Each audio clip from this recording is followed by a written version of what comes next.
Well, hello again, nerds. We are back at the Nerd News once again this week. We have one of the largest recording artists making an announcement for future music. We have NetherRealm leaking their own stuff in video games, cutting out the middleman. Thank you very much. Godzilla x Kong prequel comic announced in the comic book section. Seinfeld seems to be about to surprise the entire TV community, and the SAG-AFTRA strikes, although they are potentially winding down, are still going to be majorly affecting some major motion pictures, not the least of which being Mortal Kombat 2. We'll talk about that. Plus, in the rumor mill, Taylor Swift seems to be everywhere these days, including Nerd News. So, all of that and a bunch more. Let's get into it.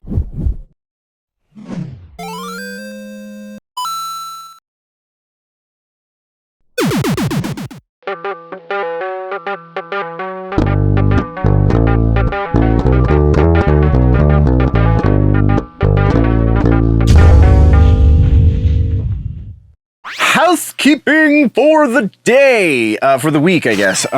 So we are now 5 weeks out. We are going to count them out. 5 weeks out from the off season. I am committing to that 5 weeks.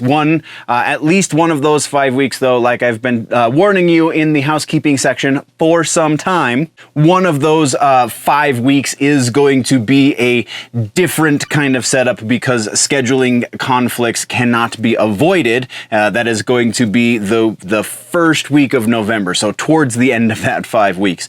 And as far as other housekeeping bits are concerned, in the off season, again, just to keep everybody abreast of what is going on, in the off season, we switched the format up a little bit. It becomes just the live show. So anyone who's been watching for some time should be familiar with the way the live show works. Just kind of talk about the news as we find it. And that way it's a lot easier for me to publish and no editing to do because I am gearing up for the next season.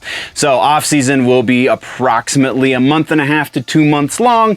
And then we will be into season 6 on the main channel. Unless you are on one of the syndicated outlets, we will be in our 6th season of the Nerd News. So that's pretty awesome. And I do like proper yearly seasons, not 2 or 3 seasons a year because I think that's silly. Anyway, so I think that is all of the housekeeping. Let's get into, this is legitimately one of the biggest weeks in news that we've had for some time. Probably because, strikes are ending, but we'll get to all of that. This week in the music section, we have Keith Buckley making an inevitable announcement. We have Rammstein making an awesome announcement. And we have Tool making an obvious announcement, or some combination therein. So let's do the music section, shall we? Let's start with follow-ups and corrections. We have one follow-up this week. It's continuing the Everytime I Die situation that's been kind of ongoing for a little over a year at this point. Keith Buckley, former vocalist of Everytime I Die. If you don't remember, Everytime I Die disbanded some time ago because of inner conflict in the band, which was highly unfortunate. The majority of the dudes in the band, the musicians in the band, not the vocalist, Keith Buckley, but the rest of the guys, by and large, have found other projects, namely Better Lovers with the new vocalist, Greg Puciato, who used to sing for Dillinger Escape Plan. It is actually some fantastic music, so if you haven't listened to Better Lovers yet, that's your bonus suggestion for the week for music. But yeah, Better Lovers is awesome. Keith Buckley, though, again, vocalist, I'm talking in circles, has announced that he is settled into a new band as well. The name of his new band is Many Eyes. No new music has been released just yet, though they are saying they will release their first single this coming Friday, so just a couple of days from now as I am filming, probably a day or so before it's released as you're watching. And they have also announced that they're going out on tour. I didn't write down the specifics of the tour in here for a couple of reasons, not the least of which being because we're talking about it in follow-ups, but it does run from January through February, and it is with Thursday. So if you are interested in these types of bands, then absolutely go check out Thursday's website, because I don't think the Many Eyes band has a website or any of that information running just yet. So that's what we got for follow-ups and corrections. Let's talk about some new music, shall we? This week's new music section is pretty large again, but it's, I mean, this is kind of the meat and potatoes of this section anymore, so I guess that makes sense. All right, so new music this week. First one we're talking about is Bush has dropped a brand new track. It's called Nowhere to Go But Everywhere. This is an original song off of their upcoming Greatest Hits record, which seems to be the way people are doing it these days. An established band that has been around long enough to put out a Greatest Hits. It's actually the first time Bush has done so, as such, even though they've been around since like 93, 94. The name of the album is Loaded Greatest Hits 1994 through 2023. It will be out November 10th. And this is, I think, some of the better music that Bush has put out over the course of the last, say, 8 years or so, the last 2 records at the very least. I feel like they were trying to experiment in ways with being a little more modernly radio friendly instead of just being their established sound in certain ways. I don't know, it just seemed like they were going in directions that didn't make a whole lot of sense, which as an artist I understand, but as a fan I want to see Bush rock like Bush rocks, and this song is Bush rocking like Bush. This is almost a return to form. I'm not going to say this could have been on 16 Stone or Razor Blade Suitcase or anything like that, but it's pretty dang close. So go check out the new Bush track, Nowhere to Go But Everywhere, for sure. And then I have said that we might not be covering these guys as frequently going forward, but I just can't help myself. Atreyu has put out some brand new music. This is the first track off of their 3rd EP in their 3 EP little series that they've been doing. The name of the EP is A Torch in the Dark, kind of a theme here. And the name of the song is I, which Meshuggah did that already a little while ago. I don't know if you know this, guys. But anyway, so this is, I don't know, this Atreyu, they also announced, before I get too far ahead of myself, they also announced a new full-length album, The Beautiful Dark of Life, should be due out in December. The EP that this I song comes from, A Torch in the Dark, is coming out November 3rd. It's going to be another 4 or 5 track EP. And this is kind of evidence of Atreyu still kind of trying to find their sound minus Alex, because it's about 50-50 anymore. About every other release that they have seems to be something that makes a lot of sense for the direction that they are going, and then something that's obviously them trying to experiment with a little bit of a different sound that doesn't seem to work. And this is the makes a lot of sense one, because the last track didn't seem to work, and this one absolutely freaking does. This feels like the only element missing properly is Alex, which I hate to keep making those comparisons, but like that is the version of this band that I fell in love with, and so they're always going to be compared to their older selves. This song, though, feels like it could have been on at least Lead Sails Paper Anchor, maybe not Curse, maybe not Death Grip on Yesterday, but Lead Sails for sure. It's that kind of radio Atreyu version, and I can definitely dig it. This is a pretty strong recommend for the new track, I, from Atreyu. Next, we have a new track, a new solo track from Mike Shinoda, formerly of Linkin Park. Formerly, is that accurate? We still don't know for 100%, but we do know that he's putting out solo music. The name of this song is Already Over, and this more radio rock mediocrity from Shinoda. Some of the stuff that he put out a little bit closer to the anniversary, I think it was like 2 years ago, it was the anniversary of Chester Bennington's death. He put out like a three-song EP that was actually quite good. He hasn't really done anything of that caliber since. And even that stuff wasn't as good as it could have been, because Shinoda is a hell of a producer, is a really amazing lyricist, has some of the most infectious flow with when he's rhyming, when he's doing his hip-hop thing. The dude is seriously talented, so when he puts out like average radio rock schlub like this, it just seems like he's underselling himself. So it's kind of hard for me to recommend this when I know that he's capable of so much more. So, I don't know, maybe steer clear unless you are a hardcore Shinoda or Linkin Park fan.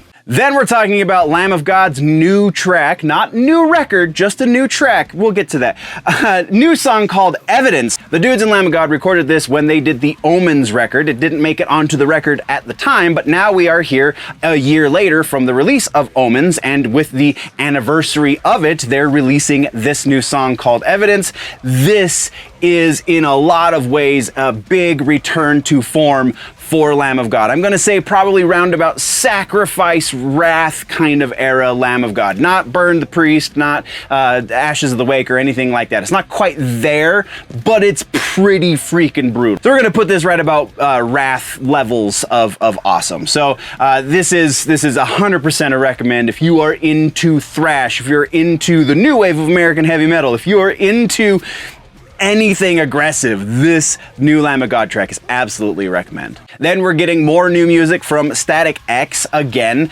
We talked previously about the Project Regeneration Volume 2. They're now promoting that actively. That is part of the tour that they are on, and this new song, Zombie, comes from that. And gotta say, this feels not so much like the evil disco of days of yore when Wayne was actively making the music, rest in peace. This feels a lot more slapped together, but in a different way from Project Regeneration Volume 1. There's a very weird similarity to Rob Zombie. I know the name of the song is Zombie, so that seems like it should fit, but it really doesn't.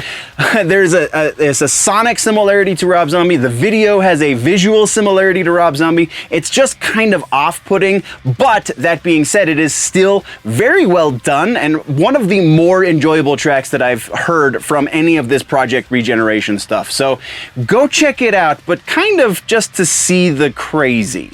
Continuing on with established bands that are finally putting out new music, Blink-182 has dropped another single off of their upcoming record. Name of this song is Dance With Me, and previous assertions confirmed, Tom DeLonge has in fact learned how to sing. Praise the musical gods. This song feels a lot of fun. This feels more like a matured version of the band that made Enema of the State. This does not feel like whatever Take Off Your Pants and Jacket became, and anything they've put out since then, it's kind of been not the same band that did Dude Ranch, Enema of the State, Cheshire Cat, etc., etc.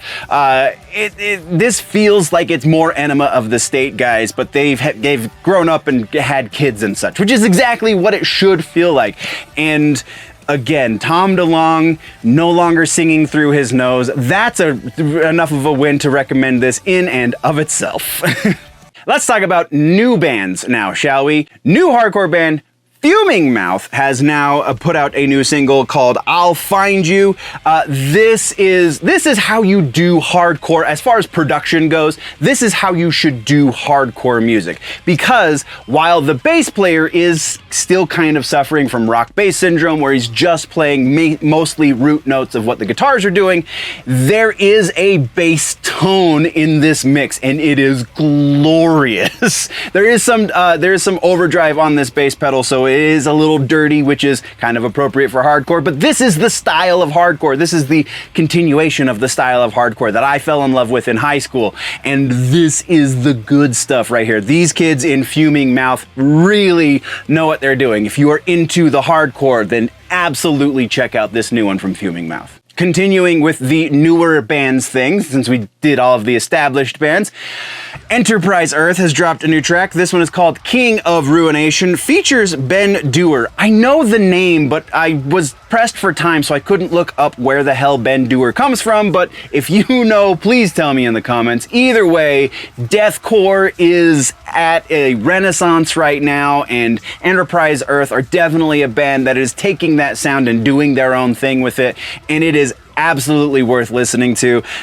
Anything these guys have done up to this point has been pretty stereotypical deathcore. Not to say that it's bad, just to say that it didn't really stand out exceedingly.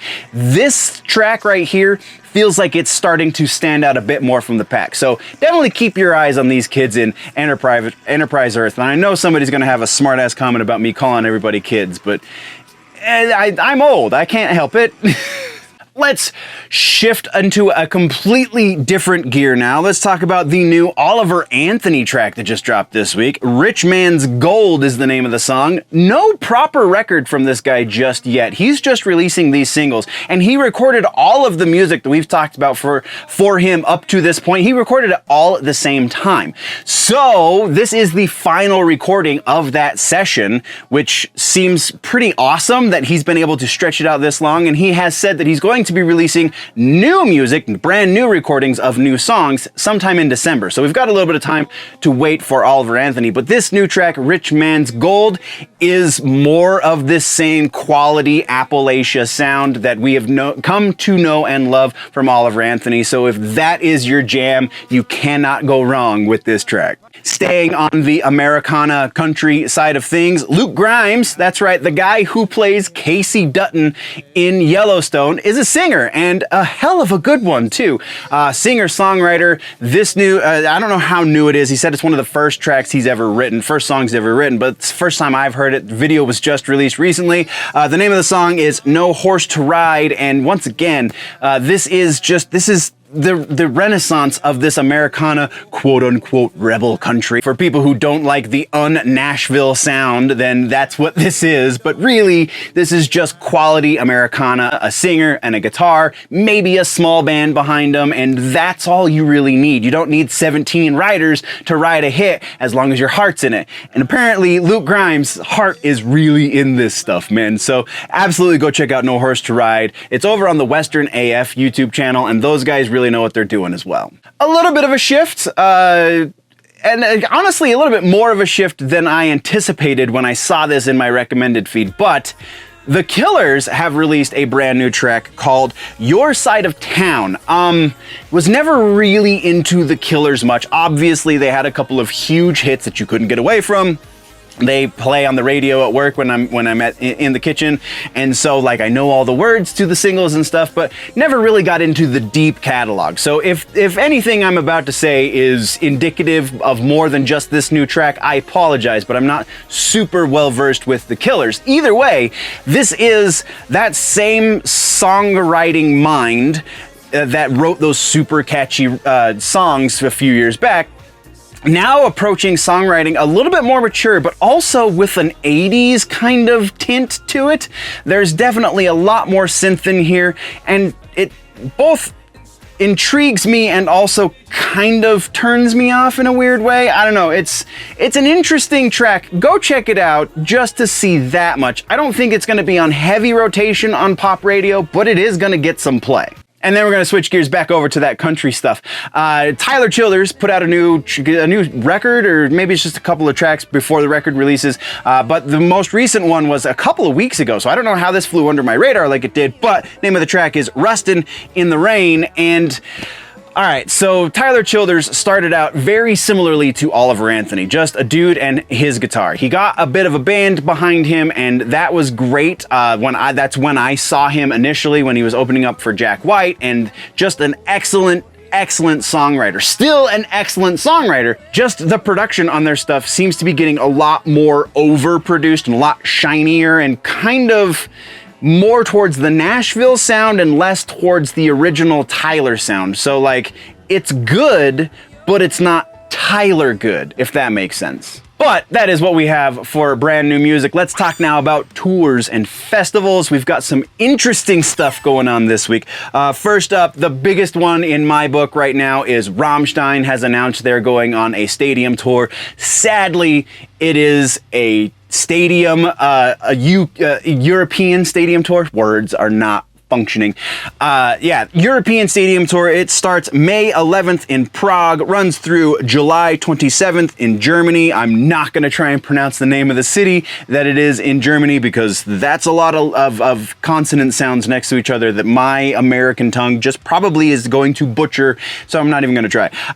The tickets do not go on sale until Friday. In order to get there, there's a YouTube link in the description that's going to take you to the announcement video that then is going to take you to the proper ticket link and so on and so forth. So it's kind of a roundabout way to get there, but it's the best way to support the band, so do it that way. Go check out their YouTube video that announces the tour, and then click the link in their description to get to the tickets if you are so inclined, because anytime these dudes go on tour, it is an absolute necessity that if you can, you should go see them.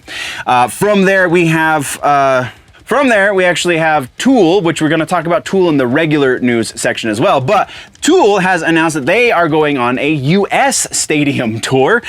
Tickets go on sale also Friday. The dates start January 10th in Baltimore, Maryland, run through February 18th in Las Vegas, Nevada. They are going all across the U.S., so the odds that they're going to be very close to you. This is a bucket list band for me. I still have not seen them, but probably not going to catch them on this tour just because I don't know who the opener is, and I'm kind of broke right now. I've gone to a lot of shows this year. Either way, if you are so inclined and you haven't seen them like I haven't, then probably go get tickets when they go on sale. You're going to have to go, once again, you have to go through Tool's website in order to do that, because there is no pre-sale link available otherwise. Go over to their website and you can get tickets on Friday. And then our final piece in tours and festivals has to do with next year's Sick New World Tour.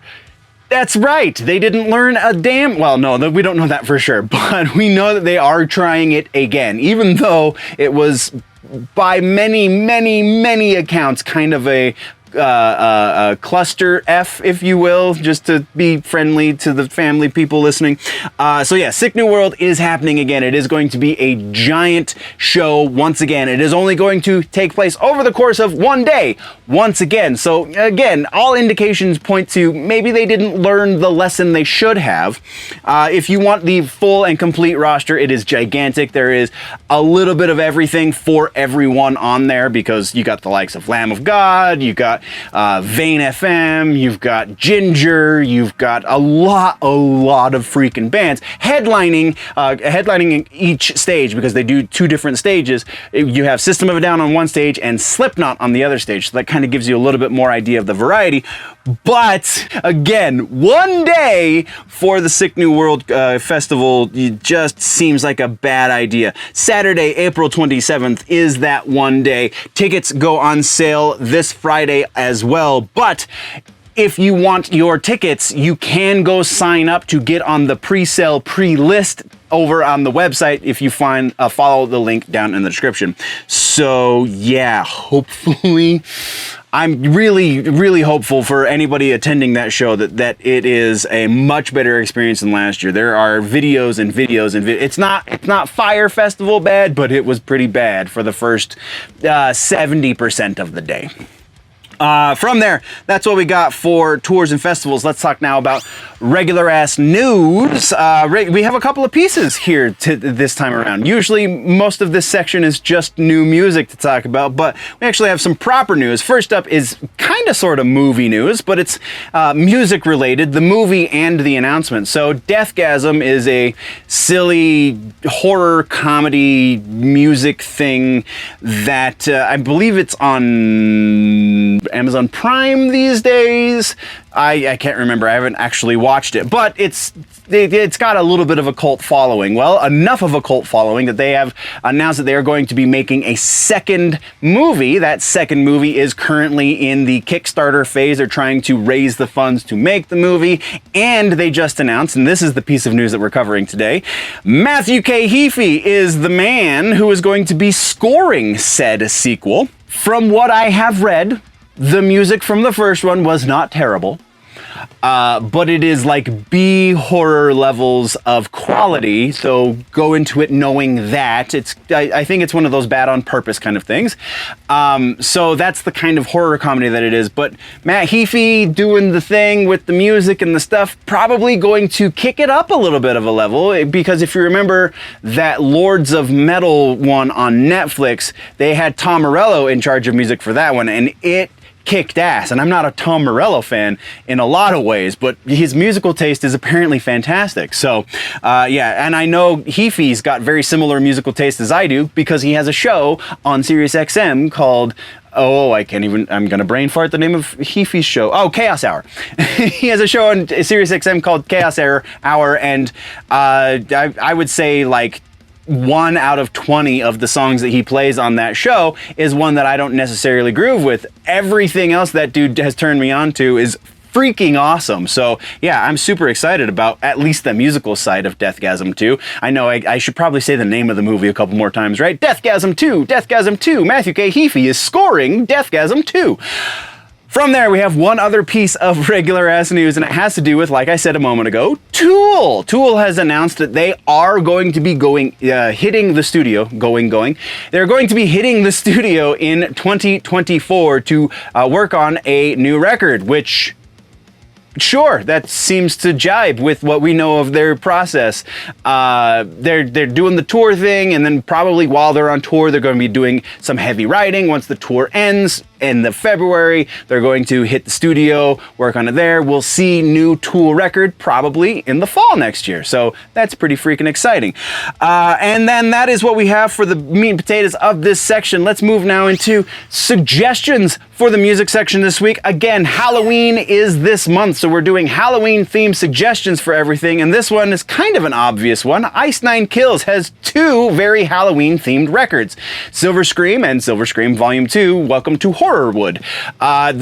Both of those albums are the suggestion this week. The first one is a little more on the emo side, so go into that knowing that much. But the second one is a little bit more on the metal side, a little more new wave of American heavy metal kind of sound, a little bit on the deathcore, a little bit. Standout tracks on both of these records. You have American Nightmare on the first one. It's the opening track for the record. And then on the second one, Funeral Derangements. I legitimately love that song. Ice Nine Kills is a good band, but I legitimately love the Funeral Derangements song. So go check out Silver Scream Volume 1 and 2.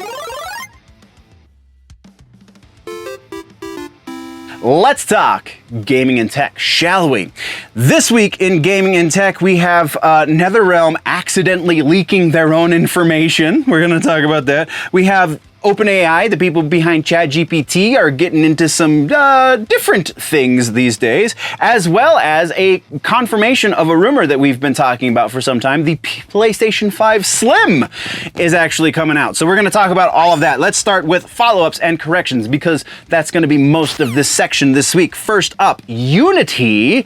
That's right, the whole debacle with the developer. Unity CEO John I'm not going to say his last name, and I'm apologizing in advance. I'm not saying it right. Riccitello, it's 2 C's, whatever. That guy, he is stepping down effective immediately. What with the resolution to the botched new policy that they were trying to roll out, trying to screw over smaller developers with their software, because they developed gaming development software that a lot of people use, especially indie developers. There's many videos across the YouTube about what happened here, so we're not going to get into that detail. We just are doing the quick follow-up and saying that John is stepping down. CEO-less company now, at least for a moment. I don't know that they've announced who's going to be replacing him, because it was so sudden that he decided he was going to split. Probably appropriately so. From there, we have Lies of P follow-up. This game launched. I really have not had the time or the funds to pick it up yet, but I really want to, because that demo was so much fun. We played it in stream a few times, actually. But we just got word that there will be DLC from NeoWiz, the developer of this game, and it will be free. We just don't know exactly when it is going to be dropping. They are working on it. That's all they can say at the moment. It's pretty freaking exciting. Hopefully I will be able to pick my copy up before that happens. Either way, that's what we got. Let's move right along. Cyberpunk 2077. Once again, we're following up here. Now that Phantom Liberty has launched, we got a patch a week ago, shortly after Phantom Liberty launched. I think it was like 2 or 3 days after Phantom Liberty launched. And now CD Projekt Red has announced that they are going to stop supporting Cyberpunk 2077. The reason is, there's a legitimate reason here, it just seems like ill-timed reasoning, is that they're working on the sequel to 2077. They announced that they had a number of games that they were working on the back burner. One of those was the sequel to 2077. When we talked about this was probably a few months back. Now that they feel like 2077 is in a good place, I think that's debatable, they're going to stop any sort of post-development on it and move on to the sequel. Hopefully, the sequel will launch in a similar state to where this game is currently, so that they can kind of circumvent all of the nonsense and get to some more content, more quality content for their fan base. That's what we got there, though. Let's move next to a follow-up on the Silent Hill announcements that we talked about a number of months ago when Konami decided they wanted to get back into the gaming business. Go figure. So Silent Hill Ascension, which is the what is it, Hard Rain-like interactive movie game situation, that has a release date now. That release date is October 31st. So if you want to play this, you can play it October 31st, 9 p.m. According to Google. It was kind of seems like it was an accidental posting, so this could change. This is relatively tentative, but if Google is to be believed, then we have a release of the first of many Silent Hill projects in the works on Halloween, which is kind of awesome. And then our final follow-up for this section, or for this week rather, is Mortal Kombat 1. So apparently we're getting mercies in Mortal Kombat 1. So, alright, so going back to the Cyberpunk 2077 comments I was making just a moment ago, Mortal Kombat 11 launched in less than great status. Like there was a number of balances that they really needed to do, and they pushed those out relatively quickly, and then they started to add to the content to kind of round out the experience for the players, and that greatly affected the Combat League. So if you played online, if you played ranked online, then that was greatly affected by a lot of those patches that they launched a little bit later in the life cycle of Mortal Kombat 11. And the expectation was that all of those things, namely mercies and the ability to select your character between rounds, or the ability to deny somebody who had a crap connection because for whatever reason they're playing across the ocean maybe from you, or they have they're connected on Wi-Fi and they've got a really terrible ping. You know, you could deny those connections. You can't do that in Mortal Kombat 1. And then, just like, kind of, I think with any life cycle of a fighting game, you get these balances, the balance patches, because QA can't do everything, and some people are going to find exploits and then just ridiculously exploit them. I feel like that actually is less of an issue currently with the current state of Mortal Kombat 1. More issues are the other things. So they've spent a lot of time focusing on the gameplay elements and not as much time focusing on the game experience elements, if that makes sense. So yeah, so anyway, long story longer, Mortal Kombat 1, there was if you are doing the online competition stuff and you are actively trying to do the daily goals and the weekly goals, it would seem that a daily goal was accidentally added to the list for some players where it said perform mercy, and the goal was 2 mercies for the daily goal. But that's not a gameplay element for Mortal Kombat 1 yet. It would seem that this is something that is in development. Now, there is a possibility that this was an accidental update, because a lot of this stuff we're finding out with Starfield and the like, there's a lot of copy-paste involved when making multiple games based on the same engine, based on the same fighting engine, whatever, graphics engine, what have you. So very potentially this was just a copy paste for daily goals, because that was a thing in Mortal Kombat 11 as well. Seems slightly less likely though, because not a lot of this is rehashed from Mortal Kombat 11. So possible, but not likely. That is what we have for follow-ups this week in gaming. Let's move over to trailers. Our big one for trailers, the only one for trailers in gaming this week, is Season 5 for Halo Infinite. Just dropped the trailer, and this looks like it's going to be huge, man. Actually, I did have to scratch an itch last week. I picked up some Halo Infinite in the middle of all my Mortal Kombat playing. Picked up some Halo Infinite and did my weekly goals for the night. And yeah, this is the final week before the launch of Season 5. Season 5 launches next Tuesday, and that's pretty impressive. The new stuff for Season 5 looks fantastic. If you watch the video, you'll see that there's 2 separate Spartan armor cores that they're going to be launching with Season 5, but they're not going to be obtained the same way we got the armor cores previously. One of them is you have to reach max rank in the career rank levels. So that's the one that doesn't reset every season, or does it? I can't remember. Either way, that you have to hit max rank in order to get the Mark 5 armor core. But then there's a Mark 6 armor core as well. And I might have these backwards. Mark 6 armor core, they haven't told us how we're going to get that one. So that one might be free like the other armor cores previously, but I mean, this is pretty exciting, man. And then a lot of the armor that they're launching for this season is flood-infected armor. So it just looks freaking awesome. And it is Halloween themed because flood and zombies, and there's some other armor effects. Go check out the trailer because it's just going to show you all of the things that I'm talking about here. But yeah, that's pretty freaking awesome. Let's move over now to some regular ass news in gaming and tech. And our first piece in regular ass news is a tech piece. It has to do with OpenAI, ChatGPT parent company.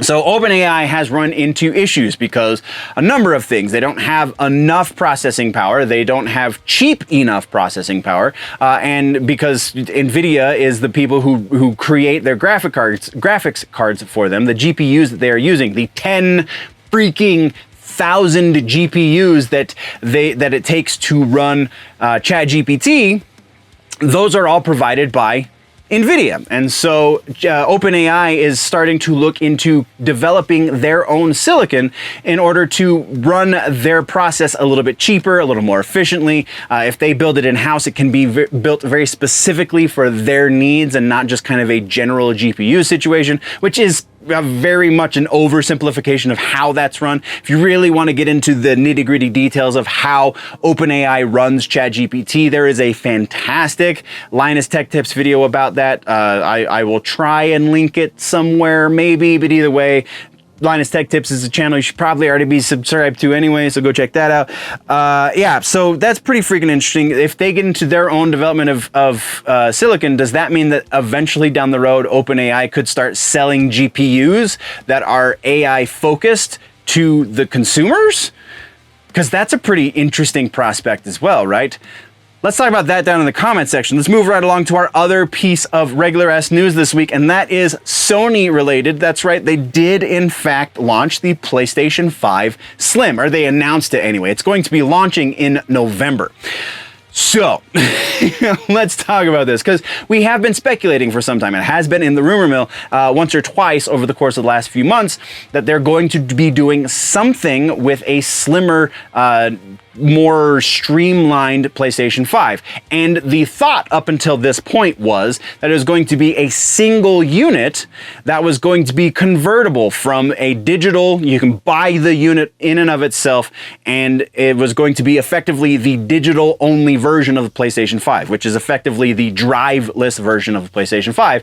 And then they're going to sell a peripheral that you could buy bundled or separately that was going to be a disk drive, so that you could, if you have physical media, you could play your physical media on the disk drive, Blu-ray disc. That is happening, but there's more. So it's going to be 2 separate SKUs. The digital only version is going to be $450, and they are going to launch for $80 the separate disk drive for the digital only version of the Slim. But there is a PlayStation 5 Media, I forget exactly the branding there, but it's effectively the one that has the disk drive built in. It's just a slimmer model version of that. And it doesn't seem like there's any sort of graphical or processing improvements at all, whereas in previous generations of the PlayStation life cycle, we've seen some sort of improvement, be it processing speed or load times or what have you. There's been some sort of minor improvement going from the regular console to the newer version of the console, be it the Slim or the Pro or what have you. That doesn't seem to be the case here. This just seems to be effectively a less plastic involved in casing this PlayStation 5. So I don't know how well this is going to do with the marketing. Only time will really tell. But that's what we got for regular S News. So let's get into our suggestions for gaming and tech this week. Keeping with the Halloween theme, we have Resident Evil 4. Be it the remake, be it if you have a classic version of Resident Evil 4 on an older console, whatever. I would prefer the remake. I think the remake, they've added a lot of gameplay elements to it that really make it worth playing. But if you can't afford the remake or you prefer the older one, either way, suggested go play some Resident Evil 4 because, man, that game kind of changed the way I view the survival horror genre. So absolutely go play some RE4 this week.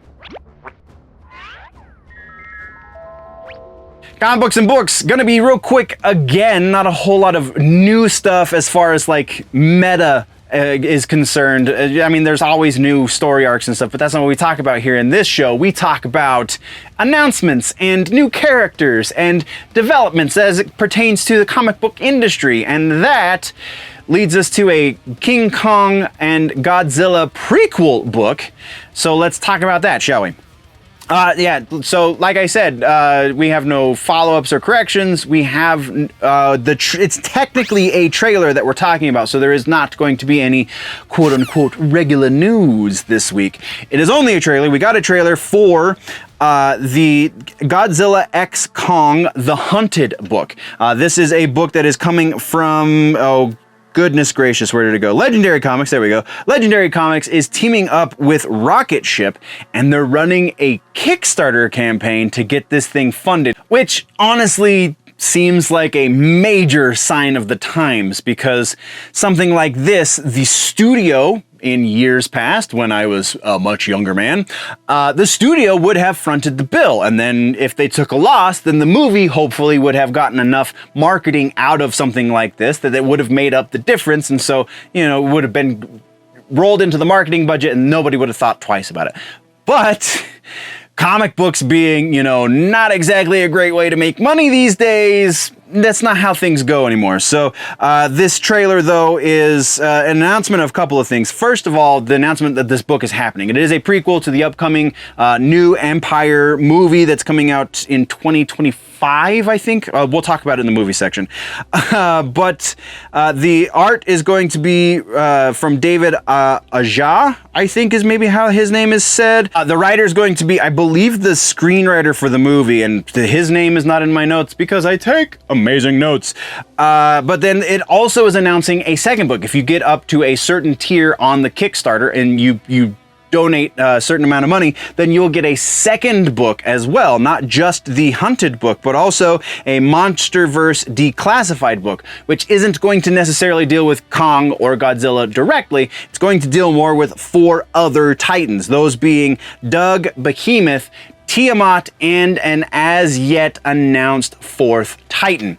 So interesting. Again, kind of a sign of the times as far as the industry goes, but that's all we got for comic books and books, aside from the suggestion this week for comic books and books, and that is Halloween Lock and Key. Joe Hill, there are 7 collected trades for this series.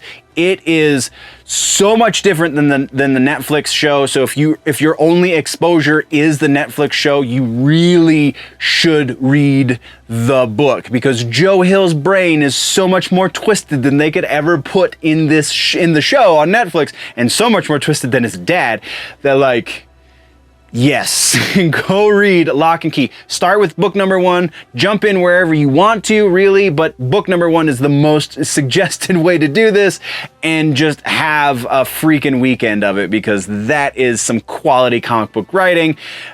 Lock and Key from Joe Hill, that is your suggestion. Okay, so TV shows this week. We have an interesting lineup here. We have a Castlevania announcement that probably is not going to sit well with the community at large. We also have a series coming from a franchise that I loved as a kid and questionably so as an adult. And then also Jerry Seinfeld has been teasing some things, and we're going to talk about that as well. So follow-ups and corrections to start off the section proper. We have the SAG-AFTRA strikes. This is part of the reason why today's episode is coming late, is because I was waiting for more announcements, because today was going to be the next day of the negotiations for the SAG-AFTRA strike. And we're not talking about any updates from today because they didn't announce anything before I had to go to film before, I wouldn't have been able to get it up even before midnight tonight. So, so SAG-AFTRA, they are still in negotiations. It sounds like the negotiations, was it Monday was the last day that they had negotiations before today, and they went fairly well, it seems. No details have been released as to exactly what that means, but it sounds like there are some things that are being negotiated and working out. So it does seem that the SAG-AFTRA strike is going to be coming to an end, hopefully sometime soon. Exactly when, we don't know. It could be tonight as I'm filming. It could be a week from now. It could be a month from now. The negotiations could fall apart and they could be on strike for another year. As we learn these things, we will be talking about them here on the show. But that is all we have now, just hopeful. So let's move on. From there, we have Castlevania Nocturne. This is the big one, the big follow-up at least. So season 2 has been announced because enough people hate watched season. This is the same thing that happened with Velma, in a way. I have yet to watch Castlevania Nocturne. I really dug the first one. It sounds like there's going to be a little bit of He-Man style bait and switch with this one. So, The original series, though, did get, I believe it was it 5 or 7 seasons, somewhere in that neighborhood. So it's not out of the question that this one could just be picking up some of the popularity of the first one. And if it goes past season 3, then that means they might have something on their hands that's doing them some good. Or they just really like the social political message that it's pushing. Who knows? But a second season has been announced for Castlevania Nocturne because enough people hate watch it, apparently. I don't know. Well, I reserve the right to make that judgment in the That Just Happened show once I have actually watched the show. So from there, let's talk about Blade Runner 2099 is our final follow-up piece for this week. The series that was going into production and then the strikes happened is still going into production, just not in the exact same way as originally announced. The big thing here is that it is no longer going to be filming in Belfast, Ireland. No exact reason as to why was given when they made the announcement. The production was set to begin next week, and they announced the beginning of this week that they are not going to be filming in Ireland, which means there's going to be a lot of Irish people in the movie industry who live in Belfast who are just basically out of a job and they don't know why. Which really sucks, and I wish that that is not the way the industry was run, but it is what it is. And no announcement as to where they are going to be filming this. So presumably somewhere in Hollywood, I would guess. I don't know. But yeah, 2099 is still happening. It's a live action series, if you don't remember, based on the Blade Runner franchise, obviously. And yeah, that's all we got for follow-ups and corrections. Let's move now into some regular ass news. Apparently we don't have any trailers for stuff, which I find odd actually, but I guess I didn't see anything in the research mode. So here we are talking about regular ass news. First up, Garbage Pail Kids. This is one that I loved as a child so very much, and I watched the live action movie as an adult not that long ago, and immediately texted my mother and apologized because I made her watch that thing like once a week for a year.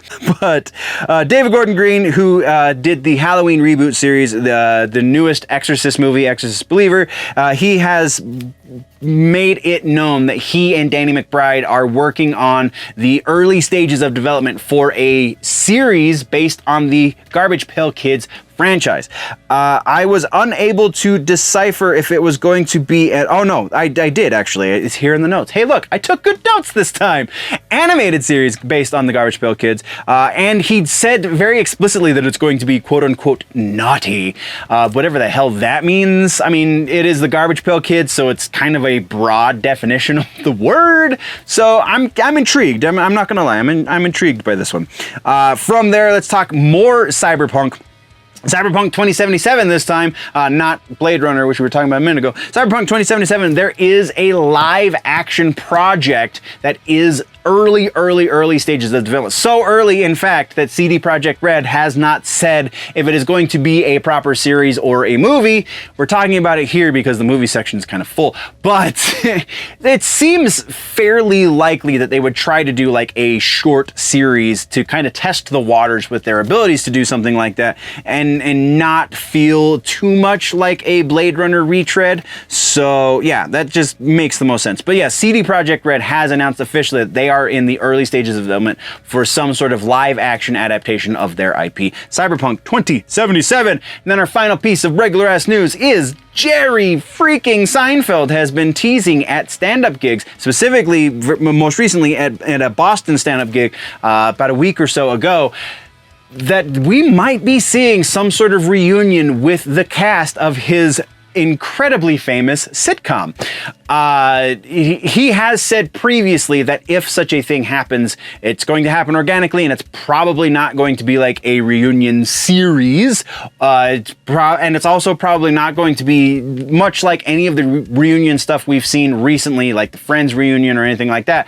So what exactly this could be still remains to be seen, but he has been teasing that something is coming down the pipe, and we will be keeping tabs on that, you can guarantee. From there, we only have suggestions left for this episode, and TV suggestion this week, American Horror Story. Not the current season, I'm still kind of, the jury's out on that one, but Freak Show, I believe it was season 5, is by and large my favorite season of American Horror Story. It is freaking fantastic and very much Halloween themed. Go watch season 5 of American Horror Story, the Freak Show season. I could be wrong with the numbering, but either way, just the sideshow freaks and like just the Jessica Lange singing Man from Mars, and there's just so much awesome and so much weird and so much greatness that went on. I think that was right before it really started to take this weird downturn. Either way, good stuff. Go watch American Horror Story Freak Show.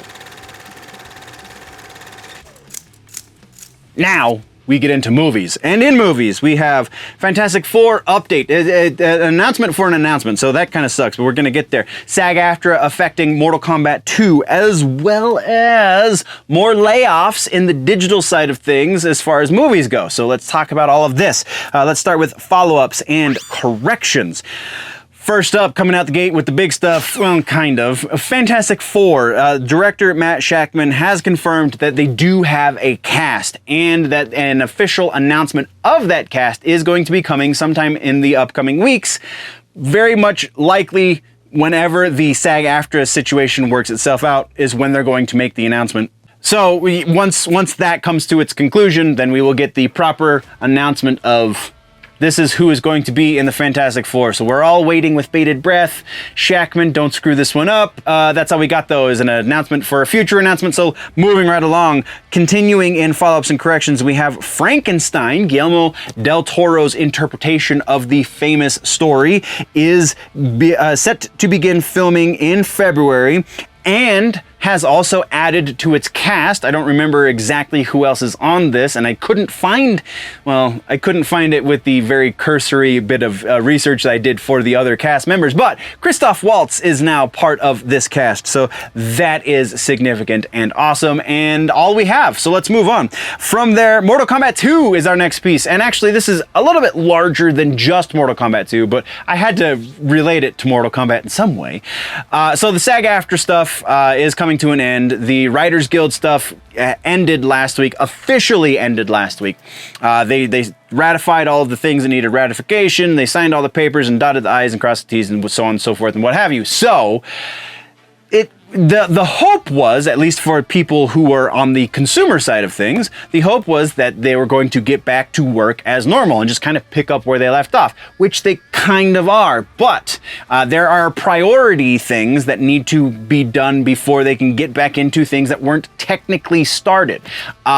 Mortal Kombat 2 was started, but there was not enough of it for it to take priority. This actually comes from a number of different sources aside from whatever is linked down in the description. The first source I saw that was talking about this said very explicitly that the cast is not going to return to filming, even if the actors' strike ends tonight. The cast will not be returning to filming until January of 2024. So at least 2.5, 3 months or so before they even get back to filming, which puts the movie out to at least 2025 before it's released, and though it was supposed to be released, I think this year, if I remember correctly. It could be wrong. Correct me in the comments. But yeah, so the things that are taking priority, first up is obviously the ADR. Anything with ADR that still needs to be done, or pickups, anything that needs reshoots, anything like that, all of that is going to take priority. And then the things, they're going to work in reverse effectively. If it was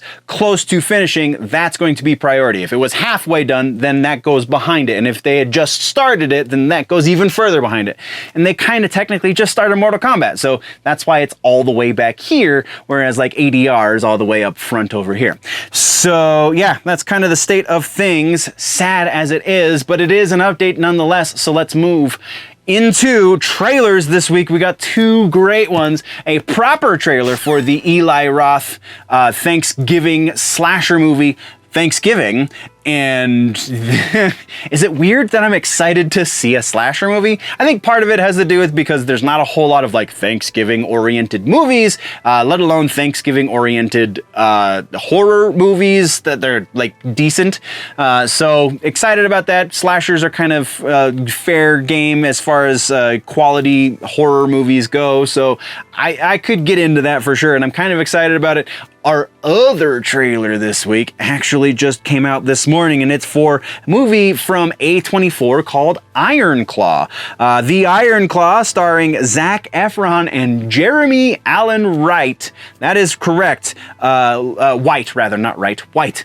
The kid who played Lip and is in The Bear, and that kid, that dude with all of the acting ability and the pretty eyes and such, he is going to be acting alongside Zac Efron in a movie about a wrestling, like WWE style wrestling, what is the word that I used in the notes? Empire from the 60s, the Von Erich Empire. The movie is set to release into theaters December 22nd. It looks like it's going to be great, but not exactly the kind of great that would, yeah, you just go watch the trailer. You'll see what I'm saying. That's what we got for trailers. Let's talk now about some regular ass news. We got some pretty interesting stuff this week. Snow White, the original animated movie Snow White, is getting a proper 4K remaster. If you are watching the show and not just listening on screen now, you should be seeing a comparison between the original cell and what they've been doing to the cells of animation, and it looks freaking amazing. The original movie came out in 1937. They're going back to the original animation cells that Walt Disney himself did, and they're revamping those, adding contrast, making them just kind of pop just a little bit more because degradation through time happens. And it just looks really freaking. And no, I was saying animation cell. I was saying that incorrectly. It was the original negatives from those original animation cells, because I would imagine the actual animation shells don't exist anymore. But yeah, that's pretty crazy. This is actually not the first one of these that they've done, just the oldest one that they've done so far. From there, we have more layoffs in the digital side. DreamWorks Animation Studios is laying off 70 of their employees. The quote from the studio that went to Variety is as follows, quote, DreamWorks Animation reduced its workforce by approximately 70 positions. Roles affected were across corporate functions, feature, television, and technology departments as part of an overall cost reduction. Ooh, that sucks. First it was the gaming side of things, now it's the movie side of things, and that directly affects the TV side of things as well, generally speaking, because all of these studios are kind of connected. So that's highly unfortunate, but it is, again, a sign of the times. From there, we've got some more movie news. Mr. Monk's last case has been announced. If you are a fan of the series of Monk, starring Tony Shalhoub, which a lot of people are, me included, it is going to be... so this is... sorry, I'm trying to read the notes to remember the piece. This is something that was actually announced some time ago, and I don't think we talked about it here on the channel. So this is technically a follow-up, but since we didn't talk about it, it's news and it's happening. It is a movie that they're making that is kind of the conclusion of the Monk story. It will be on Peacock December 8th. It is going to Peacock. It's not going into theaters. It's streaming only, kind of to be expected with a movie based on a TV show. That's what we got. Let's move on. And then we have Daredevil. This is huge. The Disney Plus Daredevil show that was almost done, they were about halfway through filming by most accounts, is going back to the drawing board. That is correct. You heard me accurately. Disney is completely scrapping what they have for this series, and they're going back to the drawing board and starting fresh. They have fired the directors involved and the writing staff involved, and they are now currently hiring new writers for this project. Will this push the release date of the series back? Very likely, though that has not been announced just yet. They have completely revamped this writer's room. At first I thought this was a rumor, and then it was confirmed by the major trades that this is actually happening. So this could be a good sign of things to come. We will be keeping tabs on this though as it continues. Let's roll along, and that brings us to suggestions for the week here in movies. Our Halloween suggestion is Event Horizon. This movie messed me up as a kid.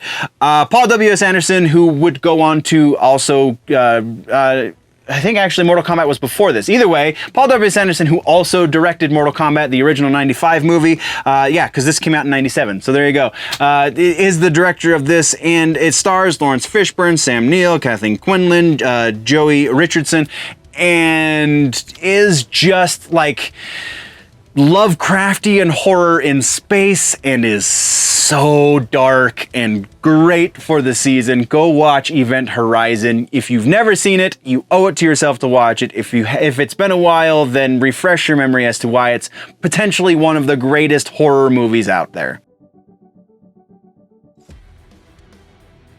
And then we have a rumor mill to discuss. That is correct. We do have rumors. We do talk about them.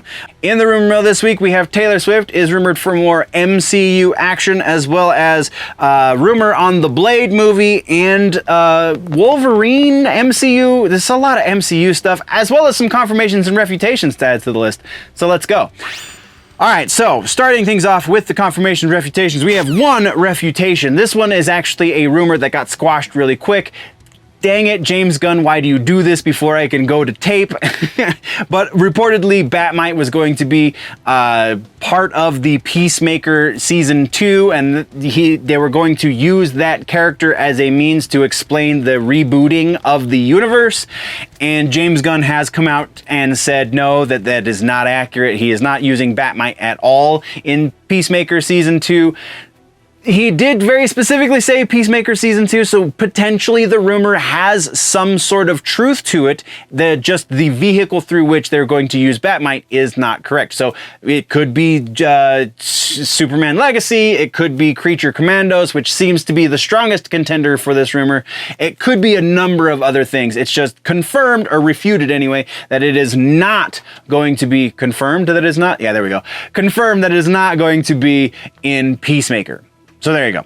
And then we have one confirmation. We've already talked about this technically in the gaming section, and that is the PlayStation 5 Slim does exist. It is a thing that Sony is releasing. If you want more detail, go to the gaming section and we talk about it ad nauseum. From there, let's talk about some new sources for old rumors. This is an old rumor. Taylor Swift has been linked once again to the Dazzler character in the X-Men movie that is upcoming for Marvel. This has already been debunked, so I'm not even going to bother any more time with it. Taylor Swift, while I'm sure it would get a lot of butts in seats and would make Marvel a lot of money, is not going to be playing Dazzler in the MCU. Just kind of not the kind of commitment probably that a star of that caliber could commit to in a movie, because she has music things to do, not acting things. So, from there, let's talk about some new rumors that we have not yet talked about before. First up is The Acolyte. This one is technically a leak, because the San Diego Comic-Con trailer that was played for attendees of San Diego Comic-Con this year has leaked online, and this kind of flies in the face of previous rumors talking about the fact that this show has been canceled. But so many people have been confirming, quote unquote, to use the term very loosely, that this show is canceled. It feels like a Ryan Reynolds-esque move with the Deadpool movie, where Ryan Reynolds, presumably, Ryan Reynolds leaked the test footage of Deadpool with his voice on it to get hype in the community for it. It seems like that's potentially what's going on here. So, likelihood that this means that Acolyte is not canceled, I really don't know right now. So we're gonna just 50%. It could go either way at this point, because I don't know, Star Wars is still pretty big. Ahsoka didn't do great. Acolyte doesn't have any positive buzz really surrounding it, so it would kind of be suicide for the franchise if they did release it, but it's Disney. Yeah, it could really go either way. From there, we have a new Blade rumor, and this one actually lines up with some news that we got about the Daredevil series, so it kind of lends some credence to it. So the big rumor is that the Blade rumor is going back for yet another rewrite. One source is saying that it is a completely brand new rewrite, scrapped everything starting from scratch. Another source, though, is saying that that is not 100% accurate. They are rewriting, yes, but they're using the bones of the existing script that was finished pre-writer's strike, and they're just kind of building off of that and making that better. So either way, it's a rewrite rumor, and I'm giving this one a 60%, and I feel like that's a little low. 60% likely that this is legitimately a thing. Again, because we do know they're doing this for Daredevil, it seems a bit more likely that they would be doing this for other things that were that early in the development. From there, let's talk about Wolverine in the MCU. We have another rumor. Previously it was tacked on, so that's why this is a new rumor, not just a new source, but we have another rumor saying that Wolverine is going to be in a solo movie before he joins the X-Men in the MCU. That's kind of how the character was developed in the comics. Feige, for all of his faults, does like to do some honoring of the source material. Some. So stands to reason that that would be a thing. And it just makes a whole lot of sense, because this character has so much weight in this universe that he would get a solo movie before being added to a team and falling into an ensemble, right? So 75% likely we're going to be seeing a Wolverine solo movie before we get Wolverine in the X-Men situation. From there, we have one more Godzilla x Kong situation. The new Empire movie. We have Space Godzilla is rumored to be making an appearance in the after credits stinger for this next legendary production. And sure, why not? Like, they kind of have been doing a bit of fan service, although rather poorly, still some fan service in this series, so it stands to reason that they would, but this is not a great source, so we're gonna go 60% likely that this is a thing. It seems like a big ask at this point for them to put something that major in a post-credit thing, but yeah. From there, let's talk about Fortnite. We have gaming rumors. Gaming rumors, usually pretty solid sources. We have the original map, the original Chapter 1, Season 1 map is coming back for Chapter 4, Season 5, according to rumor. And it's going to have old models as well as old guns, and there's going to be a lot of changes throughout the month of November when it launches. Again, gaming rumors, I really have never had much issue, I have not had much issue with gaming rumors being confirmable because it's just, I don't know, the industry is a little bit different than the rest, but we're putting 80% likely that we will be seeing some retro action in Fortnite Chapter 4, Season 5. And that's all the rumors I got for you this week, nerds. And that is the news show that I got for you this week, nerds.